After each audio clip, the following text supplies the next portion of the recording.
गतिवचनात्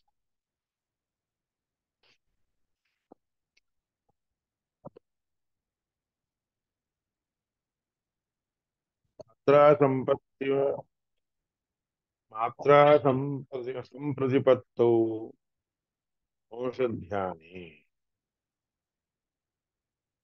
मात्रा शब्दाचा अर्थ चांगल्या रीतीने जाणून घे. म्हणजे औषध्यान चांगल्या रीतीने करणं. आदिमत्व विश्वामध्ये आहे ते सगळ्यात विश्व प्रपंचाचा आधी परमात्मा आहे. म्हणून विश्व तेजस प्राज्ञा तुरीय याच्यामध्ये विश्वामध्ये विश्व ह्या गोष्टीचा पहिलापणा आहे. उपासकस्यापि भवति इत्यादी सामान्य जो उपासना करणारा असतो त्याने देखील सामान्यपणे जो पहिला असतो त्याची उपासना करावी असा अमात्रे अपि अगतिर् न विद्यते. त्याच्यामध्ये मात्रा नाही आहे, त्याच्यामध्ये गती नाही आहे असं म्हणता येत नाही. प्रतिदिवसं विभाग एकी भाव एव भावस्य विद्यते. प्रत्येक रोजच्या रोज विभाग होतच असतात आणि पुन्हा सगळे एकी भाव होतात म्हणजे सगळे एक मिसळतात. विश्व तेजस तुरीय प्राज्ञ तृतीय चारी गोष्टींना विभक्त होतात नंतर पुन्हा मिसळतात. तुरीयस्य तन्ना विद्यते. तुरीय अवस्था जी असते की नाही चौथी अवस्था तर चौथ्या अवस्थेला ते नसते.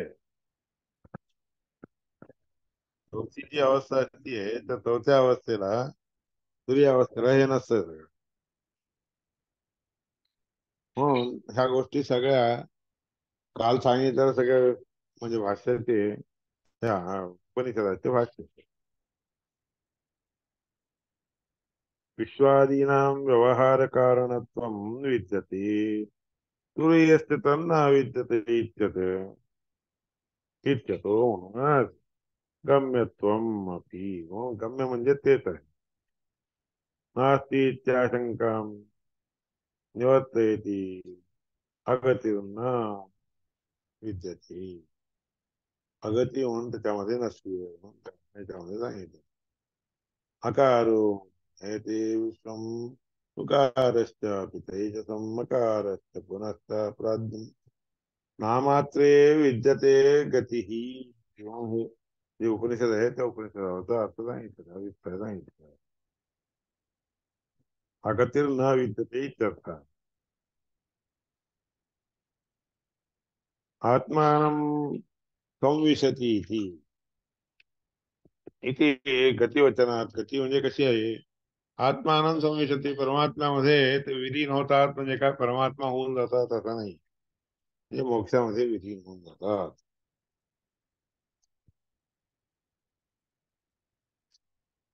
आदिसत्वेन अतिमात्रेन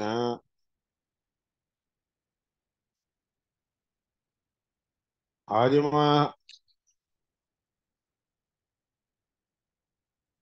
आदिमत्वेन सामान्यम् उपास्यते उपास्येन भवेत्. आदिमत्व म्हणून जे येतं ना तर सामान्यपणे उपासना करण्यासाठी आवश्यक असते. कोण मोठा असतो त्यांची उपासना करावी असं शास्त्र आहे ना. उपासकस्य संजानन सर्ववंद्यो भवेत्. कोण उपासना करण्यास योग्य आहे कोणाची उपासना करावी हे जाणलं तर सर्व वंद्य होतो. म्हणून आपण जर मोठ्यांची उपासना केली मोठ्यांना जर नमस्कार आदर वगैरे भावना ठेवून घेतली तर आपल्यानंतर ते लोक देखील आपल्याला उपासना करतात म्हणजे आपण त्यांच्यासाठी वंद्य होतो असं शास्त्र आहे. सामान्य सामान्यत्रयत्वमप्येतत् तुल्यं मुक्ती मुक्ती ती म्हणून प्राप्त व्हायची झाली तर मुक्तिमत्व म्हणजे मुक्तिमतत्वत मुक्तिगतत्वत मुक्तीमध्ये गेले जातात याकरता जाण्यासाठी सामान्यपणे ही गोष्ट ठेवून घ्या. अभावत्वम अमात्रत्वम तुरीयस्य तो विभाग तिने रोजच्या रोज त्याच्यामध्ये विभाग होत नाही तुरीय अवस्थेमध्ये म्हणून याकरता अमात्रत्व त्याला काही मात्रा नसती म्हणून तुरीय अवस्था.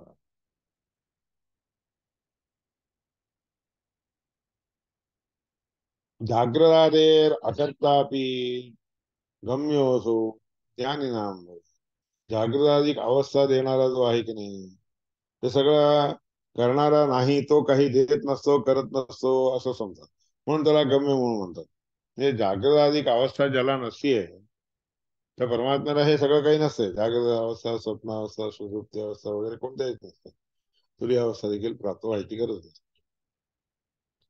असं सांगितलं. म्हणून ज्ञानी लोकांनी त्यांना प्राप्त करून घ्यावा असा अर्थ. आदिमत्वादि सामान्यम तुल्यम मोक्षोपभोग्यता. मोक्षाचा उपभोग घ्यायला मिळतो याकरता आदिमत्व मात्र सामान्य तर राहतं. तुरीयामध्ये विभाग जरी नसले तरी आदिमत्व आहे. अभावत्वम तुरीयस्य तेव्हा अविभागो दिने दिने. तुरीय अवस्थेला पुन्हा विभाग नसतात याकरता रोजच्या रोज त्याच्यामध्ये विभाग होणं मोक्ष मोक्षदायक तोच आहे. तुरीय अवस्था म्हणजे त्याच्यामध्येच मोक्ष मिळते. ते आत्मसंहितेमध्ये असं सांगितलेलं आहे. आत्मैव भूत्वा अन्याभिमान परमात्मैव परमात्मानं प्रविशति उपासकः. आत्मैव भूत्वा म्हणजे काय? परमात्म्याचं ज्ञानच प्राप्त करून घेऊन किंवा परमात्म्यालाच जाणून घेऊन अन्यावर दुसऱ्यांच्यावर अभिमान सोडून देणं याला म्हणतात आत्मैव भूत्वा. आत्मैव भूत्वा म्हणजे आत्मा होऊन आत्माच होऊन परमात्म्याशिवाय दुसरा कोणी नाही हे समजून घेणे यालाच म्हणतात आत्मैव भूत्वा. हरेन मा. नमस्कार. हा. हे माझं ऍक्च्युली दोनदा अक्षर लिहिले. हे कालचं आहे. म्हणजे आता जे काल जिथं सुटलं तेच आहे. आपण नंतर जे पहिलं राहिलं ते घेऊया. त्याच्यावर भाष्य राहिलं होतं का? हा, हे दुसऱ्याचं ऍक्च्युली भाष्य. मी कालच्या पासूनच सुरू झालं ते. हे राहिलं होतं. हो, ठीक आहे, आता हे कंटिन्युअस राहिलं करायला होतं आपल्याला. भाष्यामध्ये. हा, ठीक आहे. भाष्यावर राहिलं होतं भाष्य राहिलं होतं म्हणून हा, संपलं. दुसऱ्या खंडातलं आता चालू द्या. कालच्या हो कंटिन्युटी मध्ये हो सध्या. हरेन मग. हो. कालच्या कंटिन्युटी मध्ये काल नुसता उपनिषद झाला हा आणि त्याच्यावर ते भाष्य देखील थोडे झाले होते. हे हा थोडं हो. उरलं होतं हा, तेच म्हणून तसं सुरू तिथे झालं. संपलं. आत्मैव भूत्वा अन्याभिमान त्यक्त्वा परमात्मा असं तिथं आत्मैव भूत्वा म्हणून वाक्य आहे शब्द आहे तिथं. त्या आत्मैव भूत्वा म्हणजे काय अर्थ? तो आत्माच होऊन जातो. आत्मैव संविशती. ओंकार आत्मैव संविशत्य आत्मना आत्मान जय एवं वेद म्हणून पहिल्या श्लोकामध्ये आहे ते. ते आता सांगायला दुसऱ्या ह्याच्यातलं द्वितीय खंडातलं. हा अमात्रश्चतुर्थो अव्यवहार्य प्रपंचो प्रपंच उपशमः शिवो अद्वैत ओंकार आत्मैव सर्व संविशत्यात्मा आत्मना आत्मानं यैव म्हणून सांगितलं. त्याचा असा अभिप्राय सांगितलेला इथं भाषामध्ये आहे. कुठे कुठे चाललंय? आत्म दुसरा त्याच्या पुढचं जे आहे ना खंड हा, दुसरा खंड आहे सध्या त्याच्या माझ्यासमोर. हा त्याच्यामध्ये अमात्र चतुर्थ अव्यवहार्य प्रपंचोपशम शिव अद्वैत ओंकार आत्मैव संविशत्य आत्मा आत्मान य एवं वेद म्हणून आहे ना त्याचा अभिप्राय सांगायला दिलाय. सापडला की आत्मैव होता हा तेच तिथं नसतो. नाही, दुसऱ्या खंडाचं पहिलं दुसऱ्या खंडाचं दुसऱ्या पहिलं. खंडाचं पहिलं. हा अमात्रश्चतुर्थो अव्यवहार्य प्रपंचोपशम शिवो अद्वैत ओंकार आत्मैव संविशत्यात्मना आत्मानं य एवं वेद. हे दुसऱ्या खंडातला पहिला श्लोक आहे. हा नांतःप्राज्ञं न बहिःप्राज्ञं नो वयतः एव. काल झालेलं आहे. हे झालेलं आहे, हे पण झालेलं आहे, दुसरा पण झालाय. हे 25 लाच झालंय. हे हो. हा इथं हे म्हणलं होतं मी, त्याचं दुसऱ्या ह्याच्यातलं त्याचं हे राहिलं पुढचं म्हणून हा सांगितलं तुम्हाला. हे सांगायचं होतं. हा. ते इथून घेणार आहेत का जिकडे चालू आहे पण तिथून घेणार आहेत? आता ना हे आपण अत्र इथे हा अत्र इथे श्लोका भवन्ति वसन. म्हणजे इथून हे श्लोकाचा अर्थ सांगितला आणि मग थांबलो आपण. हे उद्या घेऊ म्हणून हे वाचलं नसतं, बघितलं रेकॉर्डिंग मध्ये, आणि हे हो. नंतर करू म्हणून सांगितलं. हे वाचलं एवढं इथपर्यंत. अद्वैतः सर्वभावानां देवस्तुर्यो विभुस्मृतः. हे झालेलं आहे. हम्म? इथं झालेलं आहे. हा इथं हे श्लोक झाला, दुसरा हे झालंय, हे झालंय. निवृत्ते सर्व दुःखानां. हे झालंय, हे राहिलंय.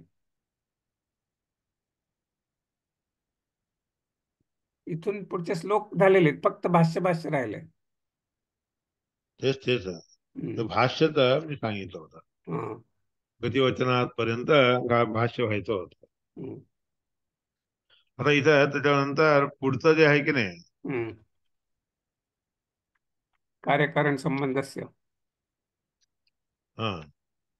त्यामुळे प्रथम पाद हा प्रथम खंड हा झाला. अकारो नयते विश्वम उकारश्च तेजसम मकारश्च पुनः प्राज्ञम नामात्रे विद्यते कतिरिति. हम्म.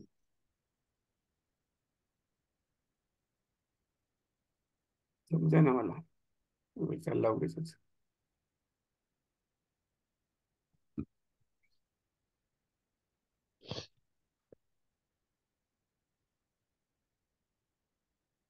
खंड दुसरा, तिसरा श्लोक आहे हा माझ्या समोर. खंड दुसरा दुसरा. आणि हा तिसरा श्लोक आहे. कार्यकारण बद्धो तविष्यते विश्व तेजसो. कार्यकारणबद्धोता विश्येते विश्वतो. हम्म. प्राज्ञः कारणबद्धस्तु द्वौ तु तुर्येन सिद्ध्यतः. हा. हा.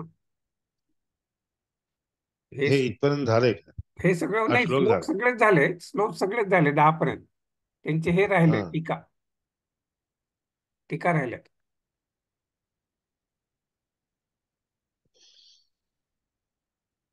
कार्यकारण बंधस्य.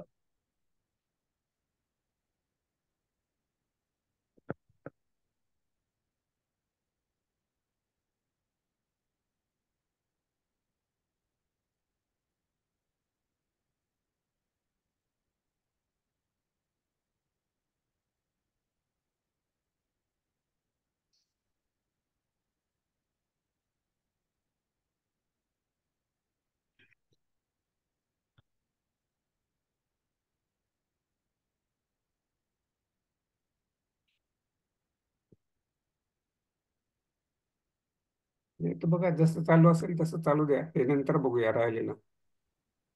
विष्णुस्तुरीय रूपेण हरिवंशापर्यंत झाला होता तो विषय. विष्णुस्तुरीय रूपेण द्वादशान्ते व्यवस्थित मुक्तानां प्राप्त रूपोऽसौ व्यवहारो न दृश्यते.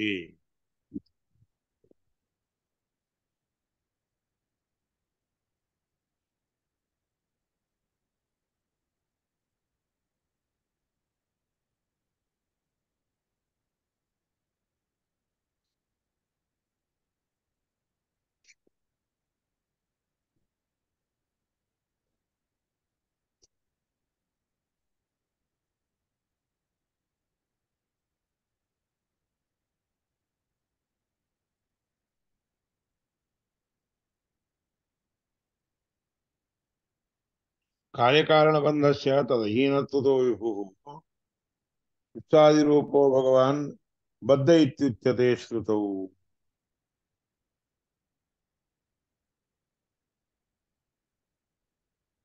हा हे कार्यकारण कार्यकारणबद्धोता इच्छेते विश्वतयसौ म्हणून आहे ना. हम्म. त्याच्यामध्ये प्रत्याहारापर्यंत सांगितलं. कार्यकारणबंधस्य तदधीनत्वतो विभू. कार्य कारण आणि बंध ह्या तिन्ही गोष्टींचे अधीनता परमात्म्याच्या हातामध्ये असते. तर अधीनत्वतो विभू विश्वादिरूपो भगवान बद्ध इत्युच्यते श्रुतौ. विश्व, तेजस, सूर्य ह्या तीन अवस्था जे आहेत की नाही, ते तीन अवस्था देणारा श्रीहरी परमात्मा संसार बंधनामध्ये टाकणाऱ्या लोकांच्या वर अनुग्रह करत असतो. सांगितले श्रुतीमध्ये सांगितले की विश्व, तेजस, प्राज्ञ ह्या तीन रूपाने परमात्मा बंधनामध्ये टाकतो सगळ्यांना. म्हणून वेदामध्ये काय सांगितलं आहे, विश्वादी रूपाने परमात्मा बद्ध असणाऱ्या लोकांना बंधनात टाकतो. कुठं परमात्मा विश्व, तेजस, तुर्य ह्या तीन रूप असणाऱ्या परमात्म्याला बंधन कुठून येतो म्हणून संदेह येतो. कुतो बंध परमस्य परस्यास्य बंधेशस्य चिदात्मना. बंधन घालणारा जो आहे त्या परमात्म्याला बंधन असतात असं कसं म्हणता येतं. त्या परमात्म्याला कोणत्याही प्रकारचे बंधन नसतात. बंधन घालणारा तो परमात्मा असतो, खरं त्याला बंधन नसतात. सबद्धा स सुखी स बंधपती हा दुःखयती स जीव स प्रकृती स जीवयती स प्रकार प्रकरोती इति. म्हणून त्या परमात्म्याला तो बद्ध म्हणून म्हणतात, लोक म्हणतात. तो दुःखी आहे असं म्हणतात. सगळ्या लोकांना बंधन देणारा तोच आहे. दुःख देखील प्राप्त करून घेणारा तोच आहे. दुःख देखील त्याला त्याला देखील प्राप्त होत. ते कोण? जीव. आत्मशब्द वाच्या जीव. तर प्रकृती ही तर तो प्रकृती रूपाने देखील राहत असतो. जीव आहे ती. तो सगळ्यांना जीव देतो. करोती त्याला एका प्रकाराने उद्भूत करतो म्हणजे तयार करतो. तो आवर हा सो अनित्य हा. तो आवर आहे, तो अनित्य आहे, तो आवर आहे ती. सगळ्या लोकांना खाली करतो, खाली कमी करतो. या करताच त्याला परमात्म्याला आवर असं देखील म्हणतात लोक. तो अनित्य आहे असं देखील म्हणतात. आता कौशाल श्रुतीमध्ये सांगितलं आहे ना, परमात्म्याला ही जीवाला तो बद्ध असणारा आत्मा आहे की नाही, तो त्याला घ्यायचा. किती कौशर व श्रुती म्हणून आहे. त्यानंतर विष्णोर गुणोक्ती परता.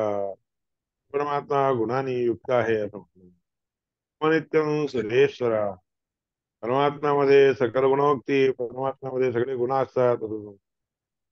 सुरेश्वर असणारा हा श्रीहरी परमात्मा नित्य असतो, सगळ्या गुणांनी परिपूर्ण असतो. म्हणून नित्यत्व परमात्म्यामध्ये दाखवले. तर तो मान्यता त्याच्यासाठी म्हणून ते परमात्म्याचं उत्तमत्व दाखवून देण्यासाठी म्हणून दुसरे वचन, दुसरे वाक्य आहे.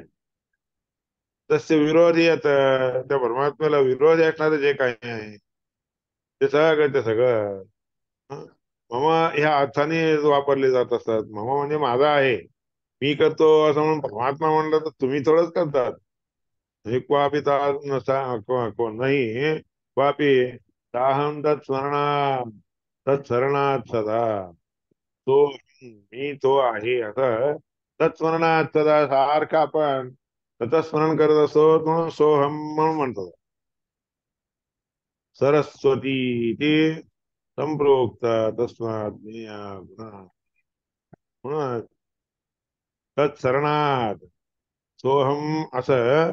त्याचं शरण म्हणजे तसा विचार त्याच्या तोंडातून त्याचा स्वतः तो म्हणायचा जो विचार आहे तो आपल्या तोंडातून येतो. तो हम असं म्हणायचं त्या परमात्म्याने म्हणायचं जी गोष्ट आहे ती आपल्या तोंडातून येत असते. याकरता सरस्वती शब्दाने देखील तो वाच्य आहे. सरस्वती ती संप्रोक्त तस्मात् ध्येय गुणा. ही परमात्म्याचे असे गुण आहेत. तसा एखादा व्यक्ती राजाने सांगितलेलं काम करतो. राजाने जे सांगितलेलं आहे ते काम करतो. काम करत असताना त्या व्यक्तीने युद्धाला जावं तर कसं जावं. कुठे आहे तो राजा म्हणून त्या शत्रूंनी विचारलं तर हा इथे अमक्या ठिकाणी आहे तर जा म्हणून त्याला सांगायची मला पद्धत नाही.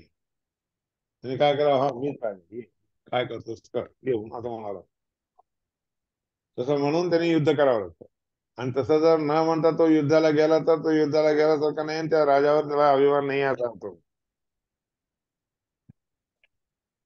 म्हणून ते परमात्म्याचे गुण तसे असल्या कारणाने नित्य ती गोष्ट जी आहे जे करतो ते सगळं हं, आपलंच आहे असं म्हणावं दाखवावं लागतं ना.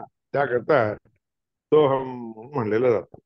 हं, तसं सोहम ह्या अभिमानाने जो पुढं सरकत असतो की नाही सेना सैन्य, तो तसं सरकत असतो आणि तो स्वतःला परमात्मा समजून घेतो. म्हणजे काय, त्यावेळेस जोपर्यंत तो युद्ध शत्रूशी करत असतो की नाही, तोपर्यंत ह्याने कशा रीतीने युद्ध करावं, हो मीच आहे तो, ये युद्ध कर म्हणावं लागतं. नाहीतर तो युद्धाला सैन्याला युद्धाला पाठवलं तर त्याचं काम त्यांनी नाही केलं शकत. म्हणून तिथं त्याला त्यांनी सोहम म्हणावंच लागतं. म्हणून कोणतेही कर्म करत असतो, दुःख सुख अनुभव असतो करत असतो, ते सगळं परमात्मा आपल्याला भोगायला लावत असतो. म्हणून तो मीच करत आहे, हे सगळं मीच केलेलं आहे. यद्यत कर्म करो मी तत्त अखिलम विष्णू तवा राधनम अशा भावनेने जे काही काम करतात ते परमात्मा आपल्या हातून करवत असतो म्हणून समजून परमात्मा करत असतो. म्हणून आपण हो मी, हो मी केलं, हो माझं अशा रीतीने म्हणत राहावं लागतं बरं का. तोच अभिप्राय दाखवलेला आहे.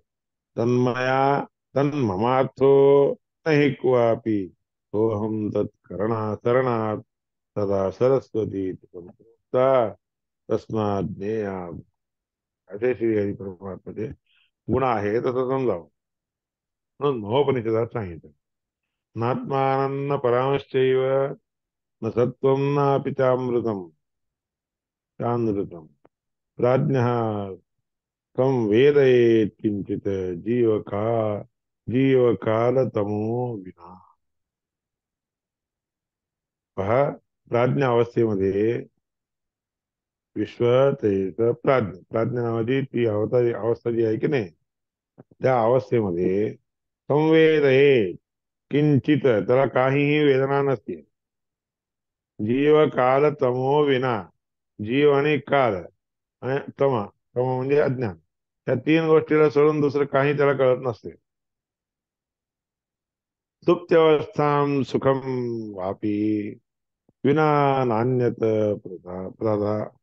प्रदर्शते. त्या अवस्थेमध्ये सुप्ती अवस्थेमध्ये सुखाशिवाय दुसरं काहीही दाखवत नसतं परमात्मा. झोपलेल्या अवस्थेमध्ये गाढ निद्रेमध्ये असताना परमात्मा त्याला फक्त सुख एकच देत असतो. त्याशिवाय दुसरं काही दाखवायला जात नाही. दुसरं काही दाखवलं म्हणलं की त्याचं ते सुख ढासळतं. सर्वंतु दर्शयेन मुक्तो तुरीय परमेश्वर. मुक्ती अवस्थेमध्ये काय असते, परमात्मा सगळं दाखवत असतो आणि आनंद देत असतो. जे सुख आपल्याला नाम परमात्मा सुषुप्ती अवस्थेमध्ये देत असतो की नाही, तसं सुख देत असतो. त्याच्याबरोबर आपल्या स्वप्नावस्थेमध्ये झोपलेल्या अवस्थेमध्ये कसं असते, निद्रावस्थेमध्ये निद्रावस्थामध्ये आपल्याला फक्त सुख परमात्मा देत असतो. मुक्त लोकांना काय असते, ते सुख एकच देत असतो असं नाही, सुखाच्या बरोबर बाकीच्या गोष्टी देखील दाखवत असतो तिथे. म्हणजे स्वप्नावस्थेमध्ये सुषुप्ती अवस्थेमध्ये आणि मुक्त अवस्थेमध्ये काय भेद आहे हे दाखवून दिलेलं बरं का. सुप्तावस्थेमध्ये तुम्हाला बाकीच्या कोणत्याही जाणीव नसतात. समजून घ्या, सुप्तावस्था जी असते की नाही, त्यावेळेस बाकीच्या गोष्टी काही घर दार काय तुमचं बाकी सगळे काही पदार्थ बँक वगैरे अमक तमक काही दिसत नसते. फक्त सुख एकच त्याला देत असतो. म्हणून गाढ निद्रा झाल्यानंतर उठलेल्या व्यक्तीला आनंद, फार आनंद होतो. ते आनंद झोप झाल्यानंतर प्राप्त होणारा जो आनंद असतो, तो दुसऱ्या गोष्टीमध्ये दुसऱ्या अवस्थेमध्ये होत नसते. आणि तो जो आनंद परमात्मा देत असतो की नाही, प्राज्ञा अवस्थेमध्ये असणारा परमात्मा प्राज्ञा नामक जो आनंदाचा अनुभव त्याला देत असतो की नाही, तसला अनुभव मुक्त लोकांना देखील होत असतो. पण तिथं मुक्त लोकांना त्या आनंदासारखं अजून बाजूला बाकीच्या गोष्टी देखील दाखवतो. आपण झोपेमध्ये असताना आपल्याला जो आनंद प्राप्त होतो की नाही, तसलाच आनंद मुक्त लोकांना होतो. पण त्या मुक्त लोकांना त्या आनंदाच्या बरोबर दुसऱ्या गोष्टी देखील दिसत असतात. आपण सुप्त अवस्थेमध्ये आपल्याला ज्या गोष्टी दिसत नाही, पण आनंद मात्र प्राप्त होत असतो. तसा आनंद त्याला होत असतो. पण इतर गोष्टी देखील कळून जात असतात. तुरीय अवस्थेमध्ये म्हणजे मोक्ष अवस्थेमध्ये काय असते, त्याच्यात ह्याच्यात काय फरक आहे, हा स्पष्टीकरण करून सांगितलं. प्रत्यय संहितेमध्ये सांगितलं. सर्वंतु दर्शेन मुक्तो तुरीय परमेश्वर. हे प्रत्यय स्वतंत्रे कर्तृशब्द स्यात्. स्वतंत्रता म्हणून असली तरच करता. स्वतंत्रता म्हणजे आपल्या तंत्रामध्ये राहणं, त्यालाच कर्त्याचा शब्द म्हणतात. प्राज्ञस्य वेदनम यथा. प्राज्ञ परमात्म्याचा बरोबर आलिंगन करून राहिले असतं. म्हणजे सुप्तावस्थेमध्ये आपण असताना परमात्मा जे आपल्याला आलिंगन करून सुख देत असतो की नाही, ती त्या सुख देण्याची पद्धत जी आहे, प्रकार जो आहे की नाही, तेच विशेष आहे. तेच सुख खरं आहे. स्वतंत्रे कर्तृशब्दस्य प्राज्ञस्य प्राज्ञस्य वेद. प्राज्ञ परमात्मा, दुसरं काही दुसऱ्या गोष्टीची काही वेदना त्याला तिथं होत नसते. जरी हाताला लागलं केलं तरी देखील हा कोणत्याही प्रकारचं वगैरे दुःख इत्यादी होत नसतं. सगळ्या गोष्टी परमात्मा तुरीय अवस्थेमध्ये दाखवतो. म्हणून ब्रह्मतर्कामध्ये तुरीय अवस्थेमध्ये आणि प्राज्ञ अवस्थेमध्ये काय फरक आहे हे दाखवून देतो. निद्रायुत असतो विश्वाद्या हीनायतो हि सा. निद्रायुक्त होतो. विश्व इत्यादी जे आहे त्यांच्यामध्ये देखील निद्रावस्था वगैरे इत्यादी येऊ शकते. विश्वाद्याः तदधीनाः. विश्व, तैजस, प्राज्ञ हे तिन्ही गोष्टी कोणाच्या अधीन असतात? त्या परमात्म्याच्या अधीन असतात. तुरीय अवस्थेमध्ये असणारे जे विश्व, तेजस, प्राज्ञापासून येणाऱ्या गोष्टी आहेत ते सगळ्या तुरीय अवस्थेत नसतात इथे. म्हणून हे सगळं त्या ठिकाणी समजून सांगितलं.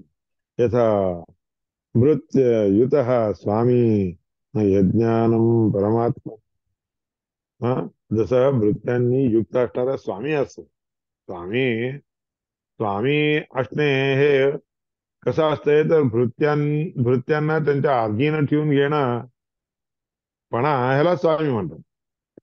स्वामी त्यांच्या अधीन राहणं ह्याला काही स्वामित्व म्हणत नसतात. म्हणून त्या जे भृत्य लोक आहेत त्या भृत्य लोकांना अज्ञान येऊ शकतं, पण परमात्म्याला त्याप्रमाणे अज्ञान प्राप्ती होऊ शकत नसते. हो का? नाही, अज्ञानम परमात्मा. भृत्यांना अज्ञान होऊ शकतं, पण परमात्मा अज्ञान होत नसतं. अभेदमवि तद्ब्रह्म बहुरूप शेषतः. अभिन्न असणारं जरी त्या परमात्म्याचं रूप असलं तरी देखील बहुरूपाने परमात्मा सगळीकडे धून येत असतो. विशेषो येतः.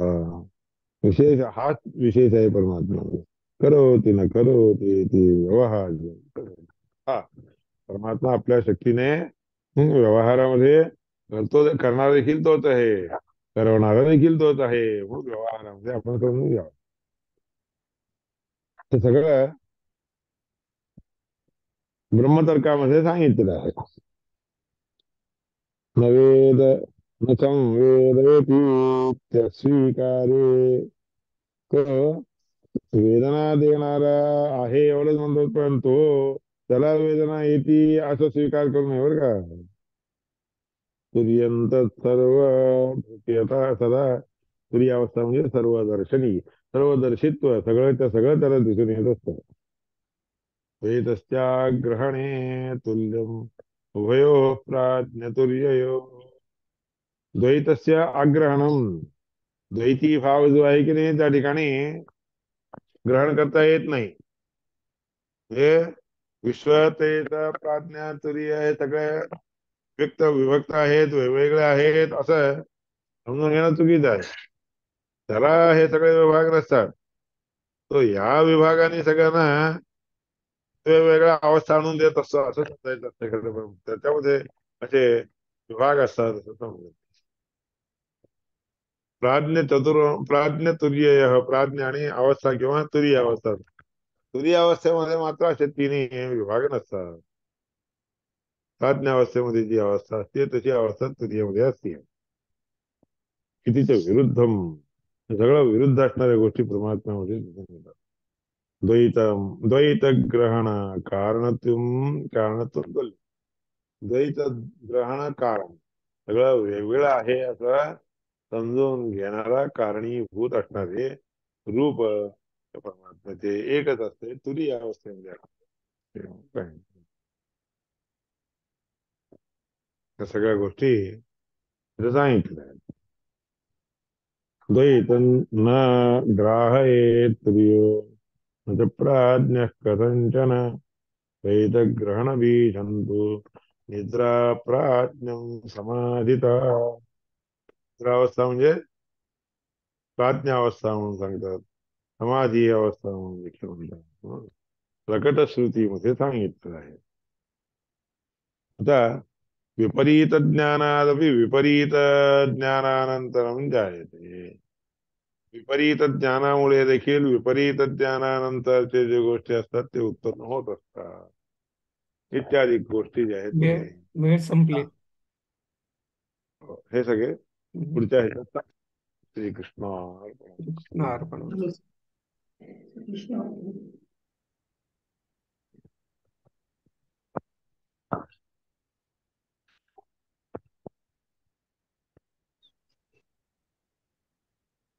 हरे हरे नमः. हरे नमः, नमस्कार. हरे